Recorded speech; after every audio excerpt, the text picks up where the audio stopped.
Hello guys, welcome to another video. Today I've gathered a few paranormal Reddit encounters for you, so make sure to get yourself nice and cozy, grab a drink, and let's not waste any more time and get into the stories. A night shift in radiology. Submitted by Infinite Style 1023. I worked in the radiology department in a hospital in Cardiff, Wales, UK, for about 3 years as an admin and a clerical officer before getting a promotion working in medicine. During these 3 years, I saw a lot of things, ranging from patients dying in the MRI scanners to patients having an X-ray for inserting a meat thermometer in their urethra. Nights always seemed the craziest. One time a patient came in with armed police after an altercation which involved a knife in the middle of the city center, and just so happened the person he had the altercation with was having an X-ray too. This caused a second altercation right in front of me. Chairs were thrown, a trash bin or two, and then a wheelchair. So I have seen things, some funny, some stressful, some sad, and many bonkers. But this one night, something scary. I would start a night shift about 7 o'clock and then would work till 8:30 in the morning. This was the standard night shift for our department. We would usually do 3 nights in a row before doing 4 days off. After the third night you were ready to sleep for a week. The strange thing was this was my first night of the 3, so not at all tired. It all started off normal. I arrived at the department, took over from the day staff, logged into my PC. During this time we usually would set up our phones or tablets to watch movies or latest TV series, as there would be a lot of downtime between patients. Like I said, the first few hours nothing that interesting, just your average run-of-the-mill night in radiology. Then it came to my break. Now before I tell you more, I should probably explain the layout of this hospital. This hospital is the largest in Wales. It's a teaching hospital and it's pretty old. Now the best way to get from A to B in this hospital is through what we call the tunnels or the catacombs. This consists of very dimly lit corridors, old abandoned rooms, tunnels and other creepy decrepit areas. The morgue is also found in these corridors, so it's not a nice place to be during the day, let alone the middle of the night. But it's the quickest way to get places, if you're staff. There's always been rumors and mumblings of strange things happening in these tunnels. Some people say they saw ghosts in old-fashioned porter uniforms taking wheelchairs to pick up patients. Others say they have seen shadows following them from the corner of their eyes. But one person has claimed they were attacked by a person wearing an old nurse's uniform from the 70s. This place is creepy even at the best of times, but for me never really fazed me. I've been down there hundreds of times before. The worst experience up to this point was having a sluice pipe rip human waste on my head. That in itself was a horror show. But tonight would be something altogether different, and maybe not even of this physical world. Like I said before, very quiet night. I had been watching the latest series of One Piece because I'm a geek. During my downtime, then a radiographer or radiology technician for my American friends out there came to take over and cover me for my break. I decided to go to the 5th floor where the Sanctuary Multi-Faith Chapel was located. On a night shift, it was one of the most peaceful places in the hospital, but to get there I had to walk through the tunnels to reach the nearest elevator. I set off on my journey, which would usually take about 15 minutes, scanned my keycard on the main entrance to the tunnels, then proceeded to walk through. 2 minutes in, I started to feel like someone was walking behind me. It being a busy hospital and basically the tunnels acted like the highway, I didn't think anything of it. Suddenly I heard panting like someone was trying to catch their breath after going for an intense run. I turned around to check and saw nothing. A bit strange, but thought it was nothing. Maybe just one of the pipes above my head creaking or a generator pumping. So I carried on walking. But I kept feeling like someone or something was watching me and was walking behind me. Out of sheer confusion and fear, I missed my turn towards the elevators and found myself in a large section of the tunnels that I've never been before, littered with old stretchers, beds, hospital furniture, and equipment. Some of this stuff was over 50 years old, maybe older, just left to decay in a dark, smelly, decrepit, and dusty corridor. This was starting to really creep me out because in all of this confusion I realized I was lost. It almost felt like I had fallen back into the back rooms. Everything looked the same. I could feel a tightening in my chest, and I could feel the start of a panic attack. I remember clutching my chest and running down the corridor trying to find a signpost or something to tell me where I was. The sense that something was watching me got stronger. Suddenly, I felt something hit my arm in force, almost like someone using a baseball bat. I remember falling to the ground, pulled myself across the floor towards the cold, dusty wall, and looked around frantically, trying to find an explanation to what the heck just hit me. Then something caught my eye. It was almost like a black mist with glowing red eyes. It was about 20 meters away from me, just hovering in the middle of the corridor. Was this the thing that had been stalking me the entire time? I got back up and sprinted. I ran down what it felt like 100 different corridors until I found the housekeeper, janitor. He asked me what was wrong because I looked pale, but I couldn't get any words out. He then grabbed me by the arms with a firm grip and said, "Did you see too?" That was the last time I ever stepped foot in the tunnels.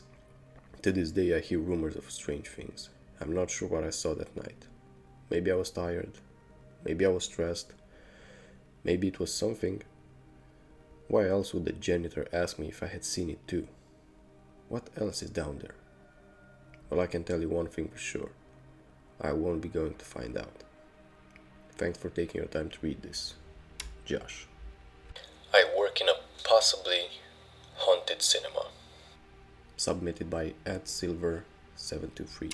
I wasn't planning on posting about this because there hasn't been much evidence or things happening that I can't explain away or are too vague, but recently more things have started happening. Now I'm not sure if these experiences are going to be too vague for this subreddit, so it will be down for the mods to decide if this is breaking the rules.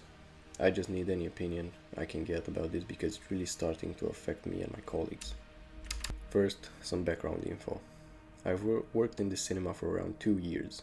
The building is over 100 years old and remains mostly unchanged apart from for some renovations in the 90s to split what used to be the balcony into a second floor. This is now the cinema, while the ground floor is now something else. The only other thing that I would think to mention is that it was closed down in the late 90s and then reopened in 2015. I've been visiting the cinema side it reopened in 2015 and managed to get a job there in 2022 when I was 20. Now the place has always been unsettling, but I've just waited it off as it being an old, creepy building. When I started working there, the feeling amplified massively. Now since I started there, haven't been any real experiences or phenomena until late last year. The one constant thing was when I was cleaning the screen, mostly on my own because it's an independent cinema with one screen, there was the feeling of someone staring/watching me from the fire exit doorway. The strange thing about this is that it wasn't all of the time, but when it was there, it felt like it was always coming from the exact same spot, like I could point to the exact spot on the floor. But again, I always waved it away, as the building being old, creepy, and I'm generally easily scared by things as well. So last year, small things started happening. Nothing groundbreaking, but there were strange noises, odd knocks, and bangs coming from different places, mainly the projection room. This was noticeable because when there is no film playing, the screen is deadly silent, which, I'll be honest, does help the eerie atmosphere. Now I can't really explain the noises from the projection room. You go up there at the start of the day and that's really it. It's empty for the rest of the day. So there is nothing that can be making the noises, especially ones loud enough to be noticeable in the screen. The other noise I can't really explain is there was a really loud bang from behind the curtain at the side of the screen when I was cleaning one day. Behind the curtains there is lots of old shit pieces of wood, random chairs, generally just stuff that has been left for years, and the mechanism is used to move the curtains. I've since checked and nothing had fallen over or broken. My supervisor suggested it could have been one of the wooden pallets in the back staircase falling, but I checked they were fine and the sound would have come from the opposite direction if it was that. So this has been going on for a while at this point, but in the past few weeks other more noticeable things have started to happen to not just me, but some of my colleagues as well. The first thing was the door leading up to the projection room was somehow completely open against the wall. The door is located just before the entrance to the screen and is a heavy and wooden. You can prop it open if you push it right against the wall, trapping it against the uneven floorboards, otherwise it falls shut. We never do this just to stop people/children from going up there. I was cleaning one day and looked out of the screen towards the door and saw it fully open, knowing that I didn't do it myself. I went up, assuming my supervisor was up there. He wasn't. I asked him about it, and he said he wasn't up there. After talking to another colleague about this, they said that this has happened to them as well. The most recent thing to happen was I have been hearing voices, but specifically the voices of my colleagues when they aren't there. I was cleaning the screen with another person. It was a busy weekend when I heard my supervisor laughing as he was coming up stairs. I assumed he was just checking how long we were going to be, but he wasn't there, and this was unmistakably his voice. Again, I asked him about it, and he was down in the office the whole time, which is too far away to hear anything from in the screen. But my colleague who I was cleaning with said he didn't hear it. But then my supervisor mentioned that he had heard another colleague's laugh when they weren't there, but he was sure it was that.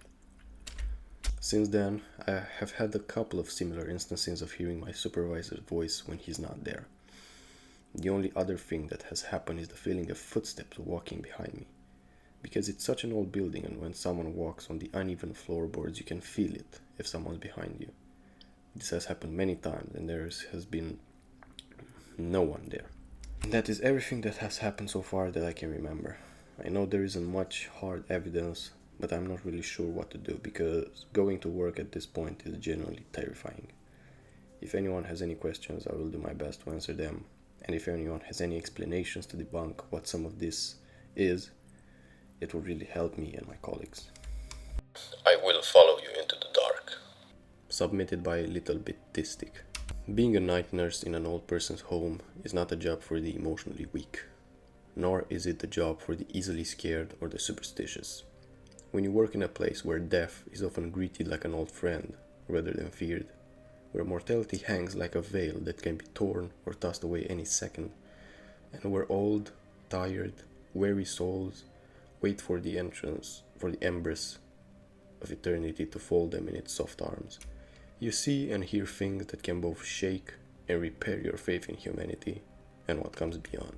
I've sat with men and women quietly and stoically accepting that their time on this plane of existence is over. Like Mrs. Baker, who made the most amazing cakes for all of us, even as a terminal cancer ravaged her frail body. And the last time I saw her, matter-of-factly said, "I won't wake up tomorrow, so tonight I'm staying awake."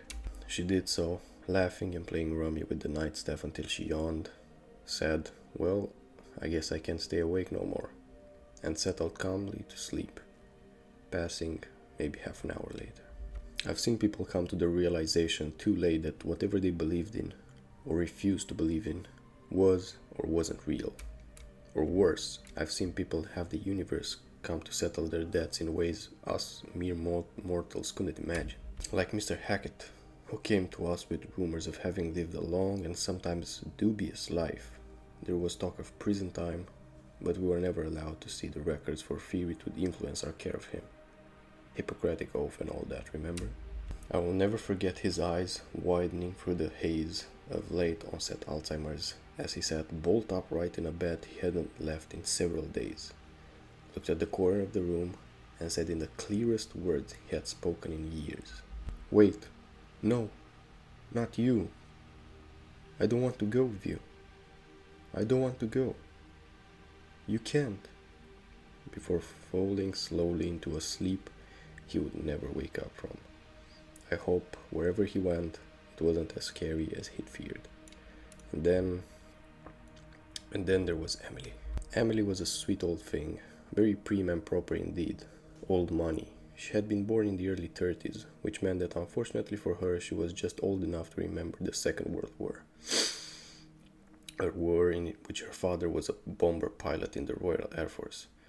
She told us the story of how she always worried when he was going on a raid, and the way he got around it was to sing to her. I don't know how he managed to make time to sing to her in the midst of preparing for a mission.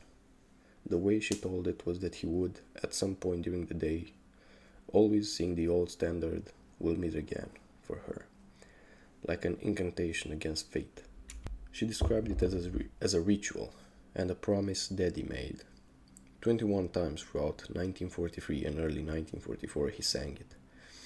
He sang it to her on the 30th of March 1944, just before setting off to Nuremberg on his 22nd mission, too, and he promised to be back for her birthday.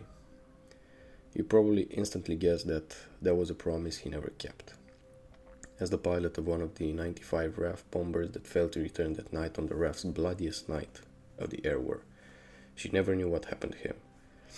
Whether he met death instantly, in a fiery flower blooming with a terrible beauty in the dark, was ripped apart by the terrible organ music of German fighters, or fell out of the sky with time to make his peace in a tumbling, twisting, screaming maelstrom of fabric and metal.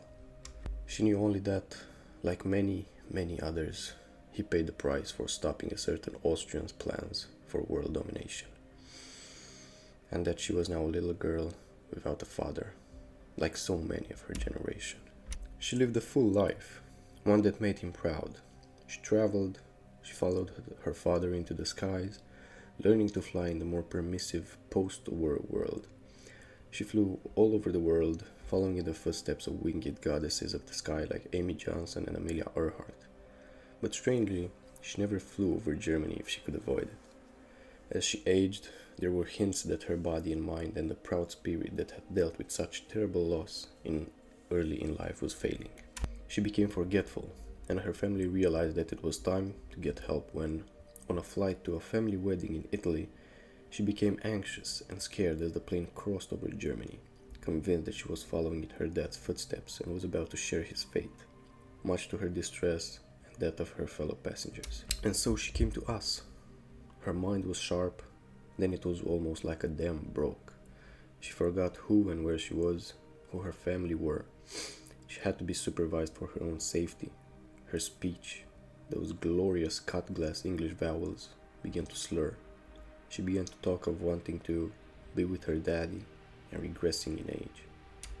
The few times she became lucid, though, weirdly, were when planes passed over. The home is located close to a small airfield, one that hosts a flying club of Cessnas, Pipers, and the like. She'd sit and watch them circle and land for hours on the runway. It made her happy. So did playing the old songs to her. She once became distressed, and the only way we could calm her was for me to sing to her. I don't have the greatest voice in the world, but White Cliffs of Dover, As Time Goes By, We'll Hang Out in the Washing on the Siegfried Line, I sang them all for her. As the curtain drew slowly down over her senses, the melodies of a never-forgotten but already fading memory of a war seemed to fight off the darkness. And then came the night she went away. It was the 31st March, her birthday. Emily had been slowly declining into a world of her own. She would sit in her room or lie in her bed all day. She rarely had moments of lucidity anymore. We tried to celebrate her birthday with her, but she seemed withdrawn. Sometimes you can tell when someone's preparing to leave this world. And she had one elegantly attired foot out of the door already. All day she lay. The planes barely even registered with her, even. Her family had come to say their goodbyes in visiting hours, promising to return, but knowing that she may not be there, at least in spirit, when she returned. I had the night duty, and because it was very quiet at night, I sat in Emily's room between rounds. Some people call it the death watch. Me, I just felt that I needed to be there, just in case she needed me. I remember it was around 4 a.m. when she began to decline. Her breathing became shallower, with longer gaps. She slipped deeper and deeper into sleep, and as that happened, and silence hung like a veil over the home so even the building seemed to stop breathing, I suddenly felt the need to sing, to give Emily the sweetest of rest, as I heard the rumble of thunder outside, like the distant echo of 4 Merlin engines. It couldn't have been though, because nobody lands in a deserted airfield in the English countryside at 4 a.m. I stood and approached the bed, took Emily's hand in the dark, and sang softly. And then the rumble again, nearer. It seemed to pass over the house, again, I thought it must be thunder as it faded away, and I continued to sing. Suddenly, I realized Emily's eyes were open. She wasn't looking at me though. She was looking towards the door, and there was an expression of such childlike wonder and joy in her eyes that I'm convinced whatever she was seeing, it wasn't me. But she was awake and fully there. She smiled, and she spoke one word. A word filled with love and meaning and joy. Daddy? I didn't know what to do, except to keep singing, so I did. Incredibly, in a voice that came from inside her, a voice that she had 70 years in an instant, a voice so young that shouldn't have come from one so old. Her frail voice rose with mine. This is the bit where I told the doctors and her family she sang with me till the end of the song, then fell asleep with a smile on her face and didn't wake up again. But that's not what happened. What happened was something I'll never, ever forget. As we sang, I felt a hand on my shoulder.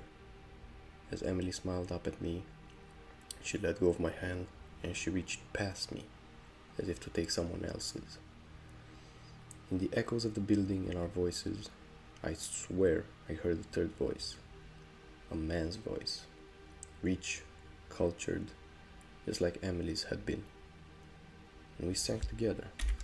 In the flickering shadows of the lamp, I watched as the shape of a man appeared, and hand in hand with him, a little girl. They walked, I swear they walked, across the room. As they walked, they looked at each other, and they smiled. Then they faded away, and so did the other voices until I was singing alone. When I turned back to the bed, Emily's eyes were closed. I didn't need to check her pulse to know that she'd gone. I was sad, of course. Her passing left a gap in the home that never quite seemed filled after that. There have been other occupants of the room since.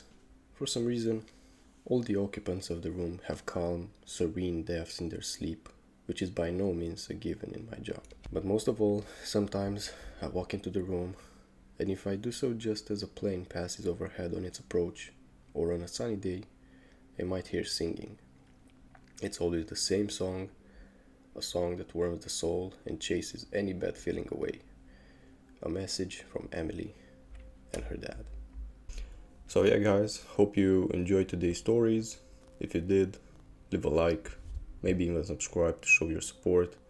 And by the way, if you have an interesting story like this, make sure to leave it down in the comments, and if it's interesting enough, I'll even feature it in a future video. So have a good one. Peace.